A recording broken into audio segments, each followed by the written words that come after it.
Então, senhores, dando sequência ao nosso raciocínio sobre o habeas corpus, já identificamos, então, qual é o direito que é protegido, que é tutelado por esse remédio. O objeto, então, é o direito de locomoção, o direito de ir, vir e permanecer. Um outro ponto, então, no material dos senhores, você vai abrir aí o ponto, então, você abre aí 1.3. Próximo ponto, então, no material dos senhores, nós vamos identificar aqui as espécies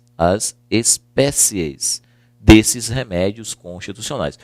Então, nós vamos identificar quantas espécies existem de habeas corpus. E para tanto, senhores, para que você possa notar que existem espécies de remédios, não? Aliás, melhor dizendo, para que você possa notar que existem espécies de HC, de habeas corpus, nós vamos voltar então ao mesmo inciso, o inciso 68 do artigo 5º da Constituição Federal. Coloca aí na tela para que você possa acompanhar em casa. Olha só, diz aí então o artigo 5º no inciso 68. Conceder-se-á habeas corpus sempre que alguém sofrer ou se achar ameaçado de sofrer.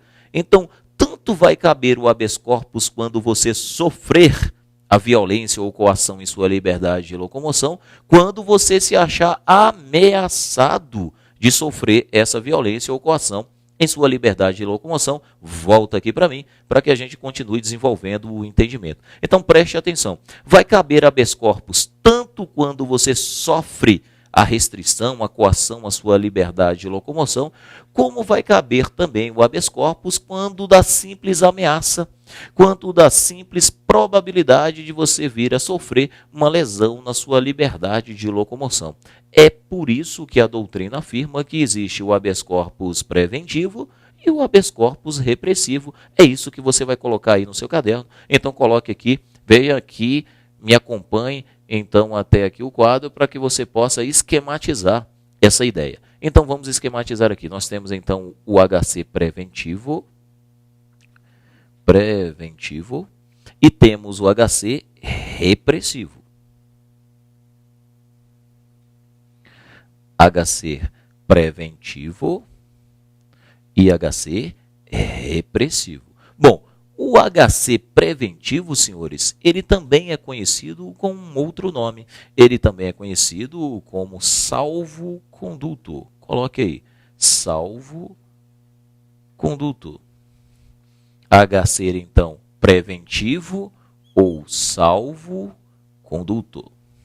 E o HC repressivo também é conhecido como um HC liberatório.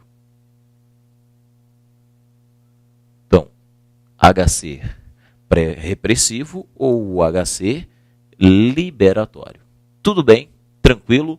Então, conforme o próprio inciso 68 do artigo 5º da Constituição Federal, temos duas espécies de HC. Temos, então, o HC preventivo e o HC repressivo.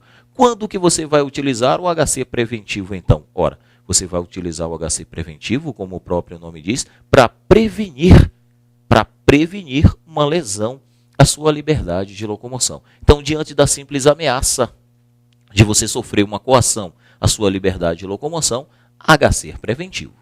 Agora, o HC repressivo você vai utilizar quando a coação à sua liberdade de locomoção já ocorreu, já aconteceu. E aí você vai utilizar o HC para ser libertado dessa coação à sua liberdade de locomoção, à sua liberdade de ir, vir e permanecer. Então, esse HC seria o HC repressivo.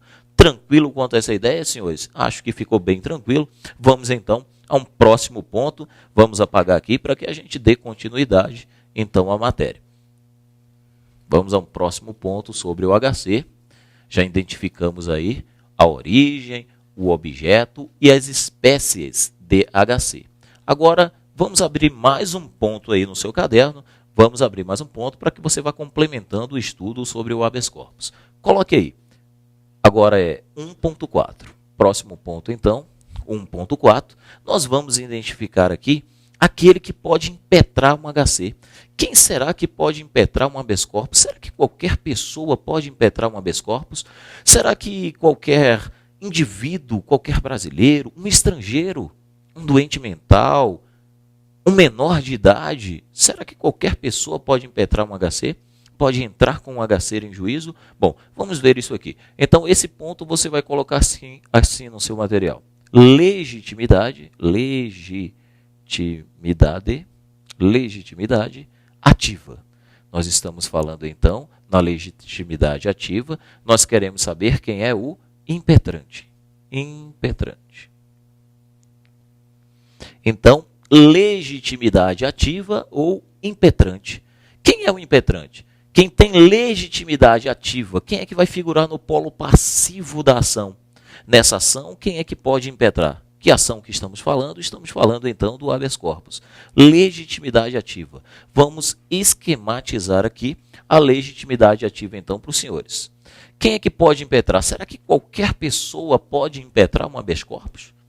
Bom, a pergunta seria, um doente mental, um menor de idade, um estrangeiro, qualquer pessoa assim pode impetrar um habeas corpus?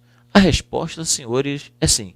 Qualquer pessoa física pode impetrar um habeas corpus. E mais, ela pode impetrar o habeas corpus em favor próprio ou de terceiro. Então, você já verifica aí uma característica do habeas corpus. Ele não é um instrumento, ele não é um mecanismo que se possa dizer que é personalíssimo, porque ele pode ser impetrado tanto em favor do próprio impetrante como em favor de um terceiro, já perceba isso. Então, vamos colocar aqui que qualquer pessoa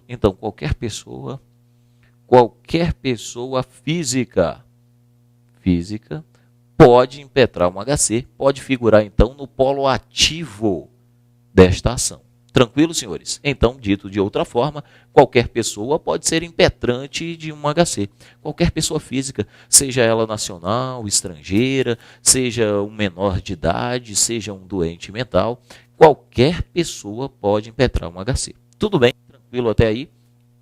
O raciocínio seguinte seria, mas vem cá, professor, e uma pessoa jurídica poderia impetrar um habeas corpus? Bom, a doutrina me parece pacífica a esse respeito, e aí eu estou do lado da doutrina. Para a doutrina, uma pessoa jurídica poderia sim impetrar um HC, é claro que não em favor próprio, porque uma pessoa jurídica jamais seria lesionada no seu direito de ir e vir, uma vez que uma pessoa jurídica não se locomove. Muito simples essa ideia. Mas uma pessoa jurídica, nada impediria que uma pessoa jurídica pudesse impetrar um habeas corpus em favor de uma pessoa física. Isso seria perfeitamente possível. Bom, isso para a melhor doutrina, isso parece pacífico na doutrina. Agora, vamos colocar aí, então, pessoa jurídica. Agora, para o STF, uma pessoa jurídica não poderia ser um impetrante de um HC. Para o STF, uma pessoa jurídica não poderia figurar nem no polo ativo da ação e também não poderia ser o paciente. De maneira nenhuma, não poderia ser nem paciente, nem poderia impetrar um HC. Esse é o entendimento do Supremo Tribunal Federal e aí a doutrina não concorda. Para a doutrina, uma pessoa jurídica poderia sim impetrar um HC. Então vamos colocar assim, pessoa jurídica para a doutrina, pessoa jurídica sim. Então você vai colocar para a doutrina sim. Aí você coloca uma observação aqui. Observação. Para o Supremo Tribunal Federal, não. Para o Supremo Tribunal Federal, não. Tranquilo, senhores? Beleza? Então, uma pessoa física não tem problema. Qualquer pessoa física pode impetrar um HC. Já a pessoa jurídica, para a doutrina, sim. Para a doutrina, sim. Observação. Para o Supremo Tribunal Federal, não. Tranquilo? Beleza? Muito fácil. Bom, é certo também, e isso é pacífico, que o Ministério Público, vamos colocar aí o MP, o Ministério Público também pode ser impetrante. É claro que o Ministério Público não vai impetrar esse remédio constitucional em favor próprio, uma vez que o Ministério Público não vai ser lesionado, não vai ser, sofrer uma coação à sua liberdade de locomoção. Então, o Ministério Público poderia impetrar o HC em favor de um terceiro. Tranquilo? Beleza? Então, temos aí esquematizado para os senhores a legitimidade ativa, ou seja, estamos falando do impetrante. Vamos então para um próximo ponto aí no material dos senhores. Vamos abrir aí então um próximo ponto. Vamos abrir aí ponto 1.5. 1.5 você vai colocar assim: legitimidade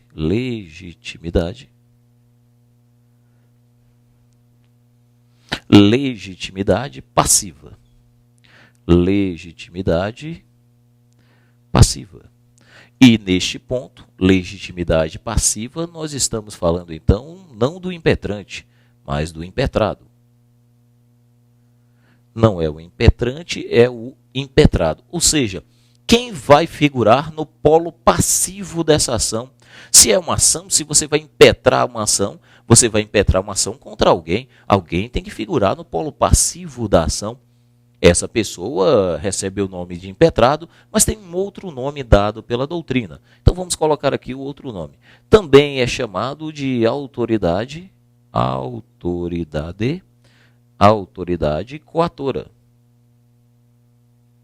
Então nós vamos identificar o impetrado, que é chamado aí pela doutrina também de autoridade coatora.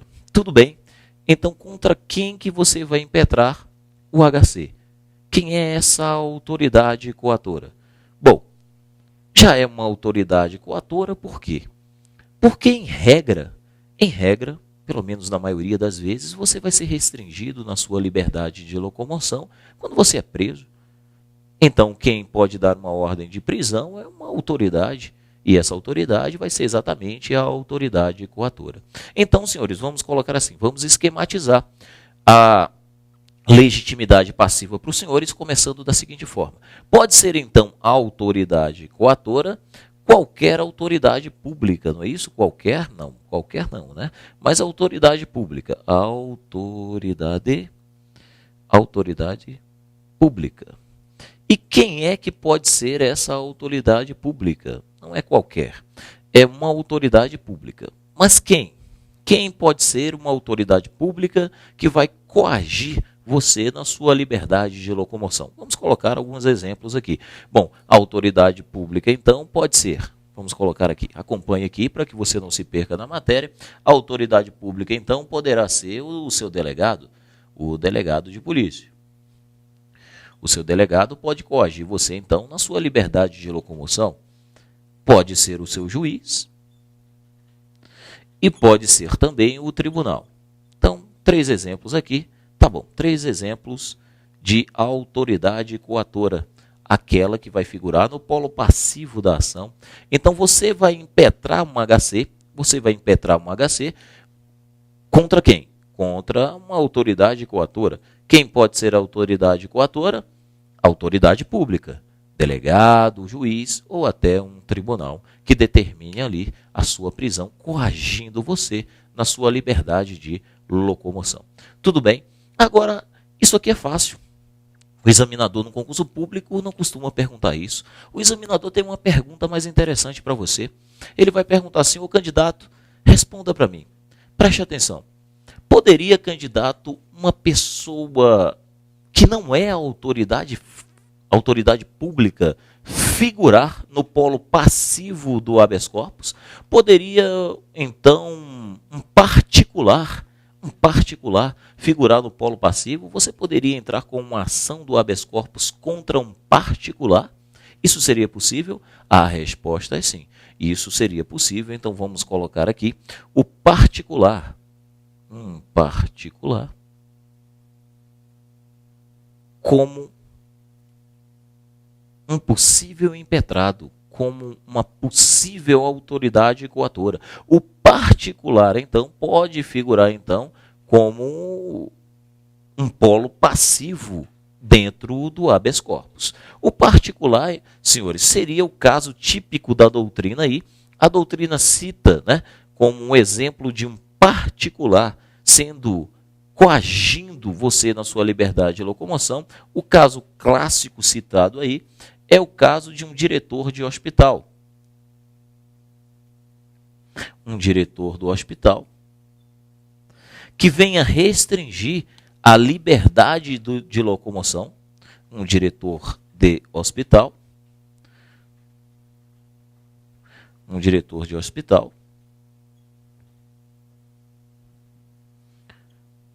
que venha coagir a liberdade de locomoção de um paciente que não tenha dinheiro para pagar a conta, por exemplo, e aí ele vai coagir ali a liberdade de locomoção daquele cliente, dizendo que ele não poderia sair enquanto não acertasse com a conta, né, que ele tem ali dentro do hospital. Esse seria um exemplo clássico citado pela doutrina aí, de um particular figurando no polo passivo desta ação do habeas corpus. Tranquilo, senhores? Então pode figurar no polo passivo da ação, pode ser o impetrado em habeas corpus, a autoridade coatora, ou seja, o delegado, o juiz ou até um tribunal, como pode também figurar lá no polo passivo um particular, um que não seja autoridade pública. Tranquilo, isso costuma cair no concurso público.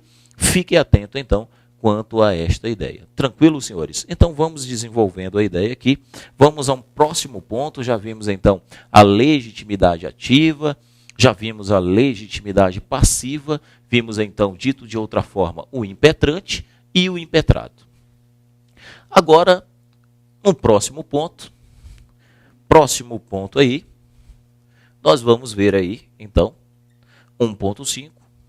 Vamos ver aí, depois da legitimidade ativa e passiva, vamos ver agora o paciente. Eu quero saber agora quem é o paciente. Quem é paciente em habeas corpus? Quem é este? O paciente. Bom, o paciente, é certo, senhores, que o paciente é aquele indivíduo que está sendo coagido na sua liberdade de locomoção. Dito de outra forma, no seu direito de ir, vir e permanecer.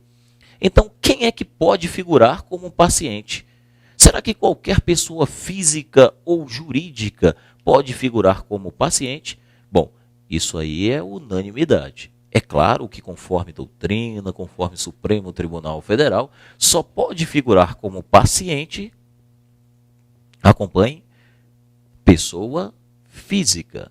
Somente pessoa física pode ser paciente em habeas corpus. Isso já foi decidido pela Suprema Corte. O Supremo Tribunal Federal já se manifestou nesse sentido. Inclusive naquela questão de crimes ambientais que poderiam ser cometidos por pessoa jurídica. Mesmo naquele caso, não caberia habeas corpus, porque habeas corpus pressupõe coação à liberdade de locomoção. E pessoa jurídica não se locomove, não pode ser restringido no seu direito de ir, vir e permanecer. Nesse entendimento, então, é pacífico na doutrina e na jurisprudência que o paciente em habeas corpus somente pode ser uma pessoa física. Tranquilo quanto a essa ideia, senhores? Creio que aí não vai ficar nenhuma dúvida. Tudo bem? Então vamos para um outro ponto no material dos senhores. Já vimos o paciente, agora vamos ver algumas características. Vamos para o outro ponto, 1.6 então no seu material, vamos ver algumas características.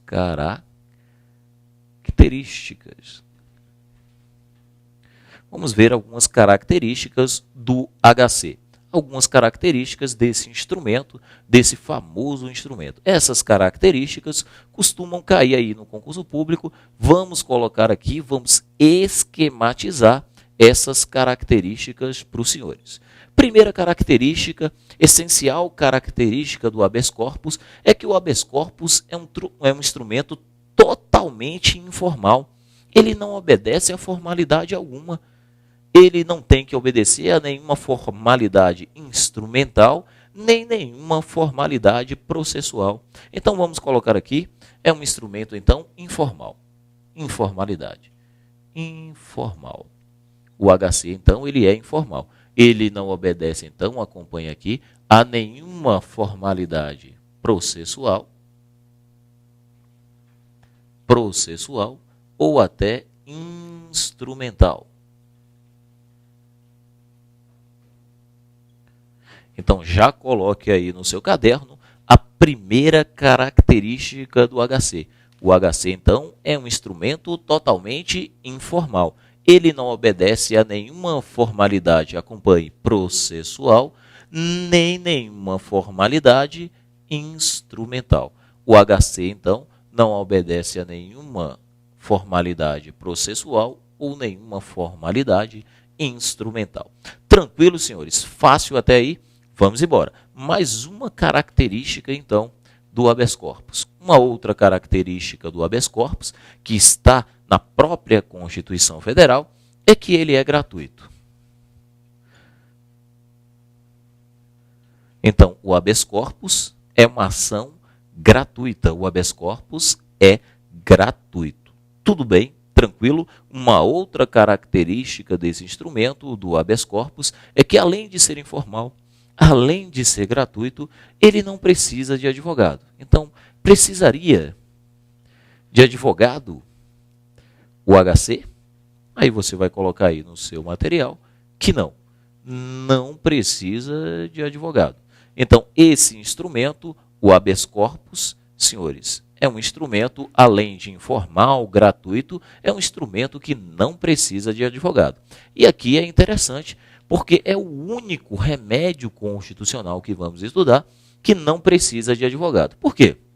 Ora, porque em regra, você, cidadão, você não tem a chamada capacidade postulatória, a capacidade de postular em juízo, ou seja, a capacidade de exercer o seu direito de ação de uma maneira direta. Você sempre não. Em regra, você precisa do advogado. Temos aí algumas exceções, entre elas o HC. No caso de HC, você não precisaria de advogado. Outra exceção que a gente pode apontar aí são os juizados especiais cíveis. Nos juizados especiais cíveis, naquelas causas até 20 salários mínimos, você também não precisa do advogado. Na revisão criminal, você não precisa do advogado. Em regra também, nas ações trabalhistas, você não precisa de advogado. Isso são exceções, porque em regra, você precisa do advogado, porque ele que detém a chamada capacidade postulatória. E conforme a própria Constituição Federal, a advocacia constitui-se aí, senhores, numa função essencial à justiça. Não é isso? Conforme podemos observar lá, em meados ali do artigo 131 da Constituição Federal. Tranquilo? Vamos lá, vamos continuar aqui, volta para cá.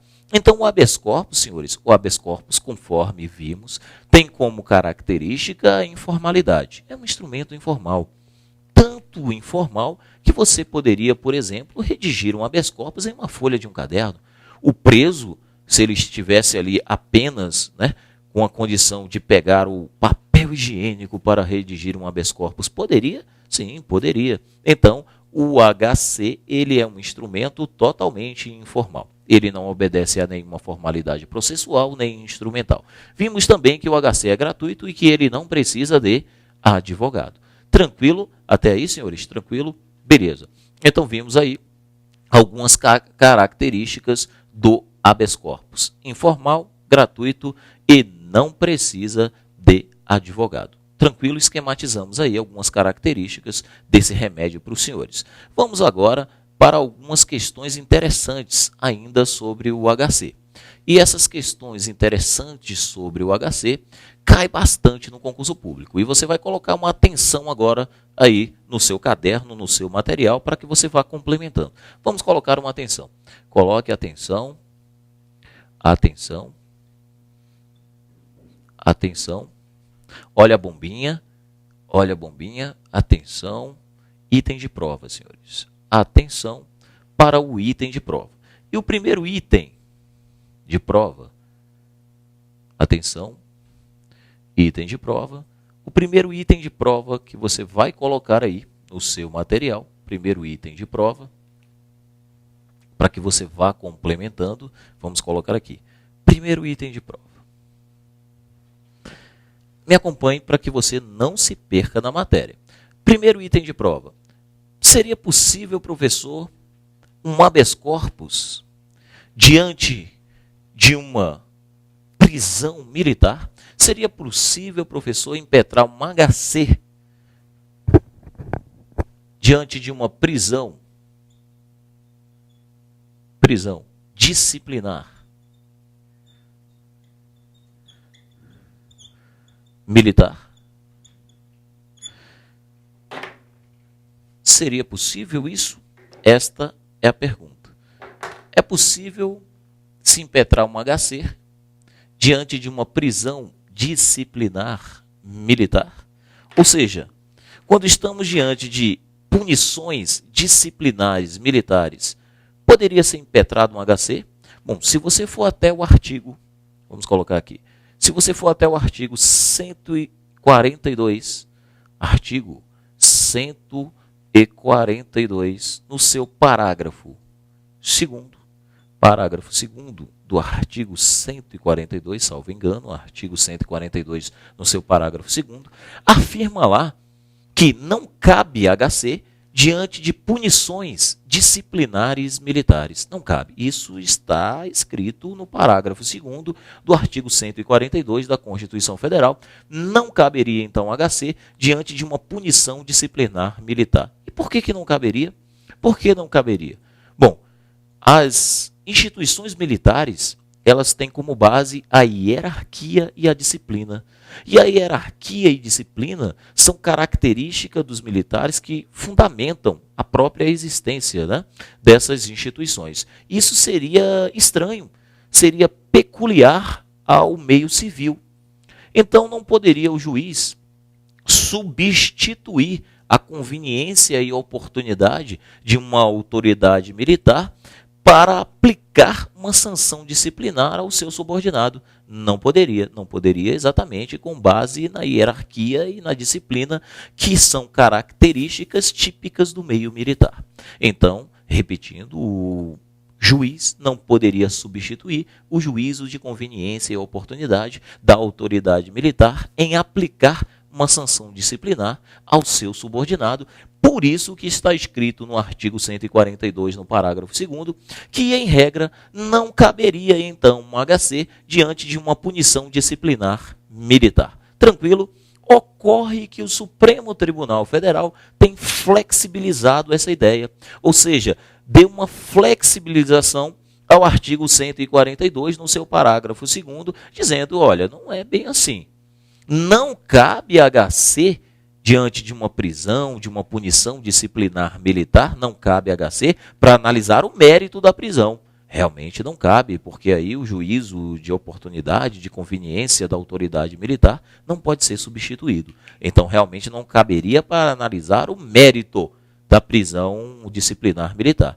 Agora, e se por acaso, diante de uma prisão militar, fosse constatado uma ilegalidade? Exemplo, a prisão militar foi decretada, então, por uma autoridade incompetente. Estaríamos diante, então, de uma ilegalidade. Diante dessa ilegalidade, seria possível um HC questionando essa prisão militar? Sim.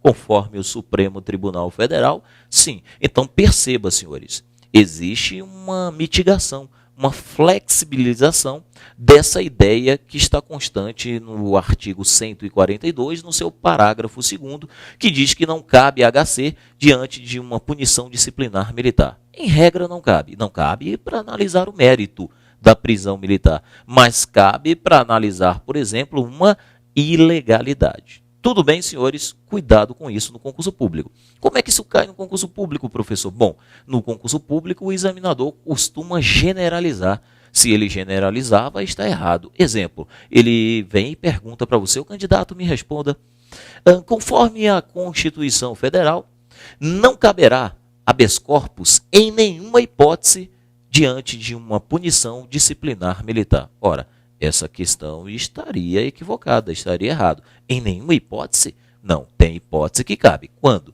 Diante de ilegalidade, por exemplo. Tranquilo, senhores? Espero que tenha ficado tranquilo. Vamos, então, a um próximo atenção aí no seu material. O próximo atenção, cuidado, esse vem caindo aí no concurso público. Você vai colocar, caberia HC, caberia habeas corpus para analisar uma lesão indireta, indireta ao direito de locomoção, Seria possível, então, senhores, acompanhem aqui, seria possível, então, um HC para analisar uma lesão indireta ao direito de locomoção? Seria possível?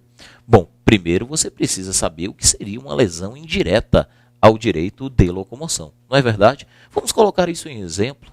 Vamos colocar em um exemplo que geralmente no concurso público cai assim. Então, preste atenção aqui para que você não se perca na matéria. Imagine o seguinte. Imagine que João está sendo processado por ter supostamente cometido o crime de sonegação fiscal. Bom, preste atenção. O crime de sonegação fiscal, ele é apenado com reclusão. Então vamos colocar aqui. O crime do qual João está sendo acusado, ele pode ser preso. Então é um crime apenado com reclusão. Então, conforme dito, imagine que João está sendo acusado por ter supostamente cometido o crime de sonegação fiscal. Tudo bem? Crime apenado com reclusão. No curso do processo, o juiz determina arbitrariamente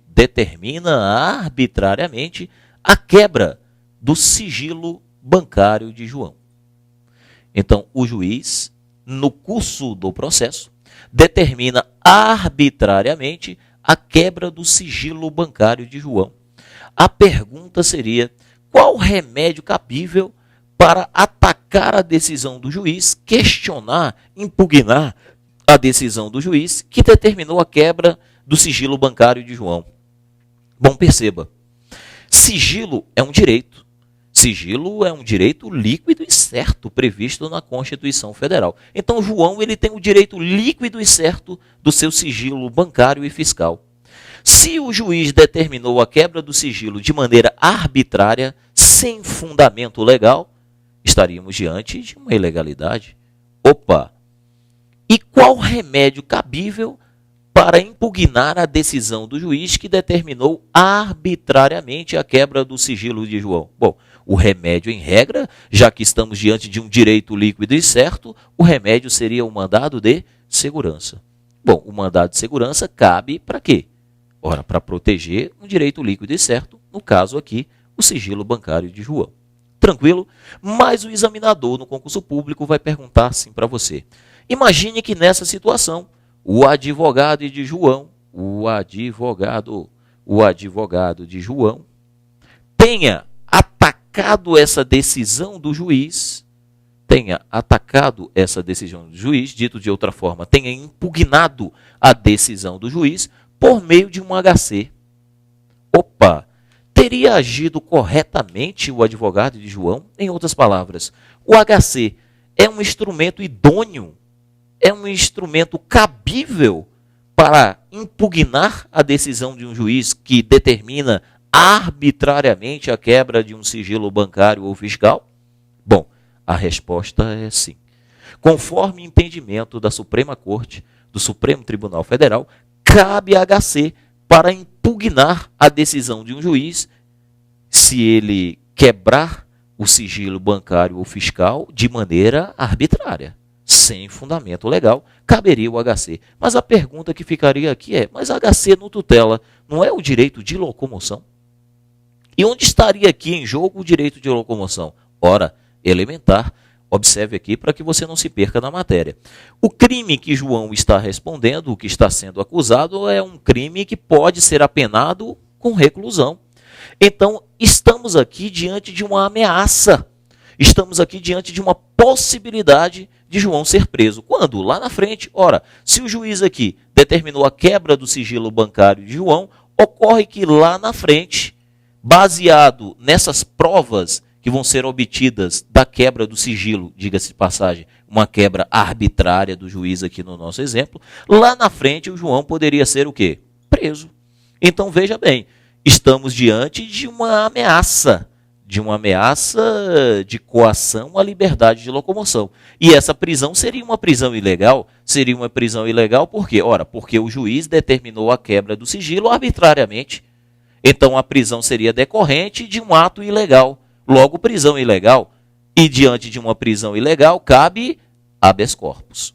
Tudo bem, senhores? Então, fechando aqui a ideia, só para que você não se perca na matéria, é possível o HC diante de uma lesão indireta ao direito de locomoção. Quando que vai acontecer uma lesão indireta? Bom, acabei de dar um exemplo para você. Veja que diretamente foi um direito que foi lesionado, o direito do sigilo bancário e fiscal. Indiretamente foi atingido aqui o quê? O direito de locomoção. Então, cabe um HC diante de uma lesão indireta ao direito de locomoção? Sim, cabe. Cabe HC e o HC é um instrumento idôneo para impugnar a decisão de um juiz que determine a quebra de um sigilo bancário ou fiscal do indivíduo de maneira arbitrária. Tranquilo? Espero que tenha ficado tranquilo para os senhores. O direito constitucional, a tarefa aqui é que o direito constitucional fique fácil para você. Então, espero que tenha ficado fácil para os senhores. Tranquilo?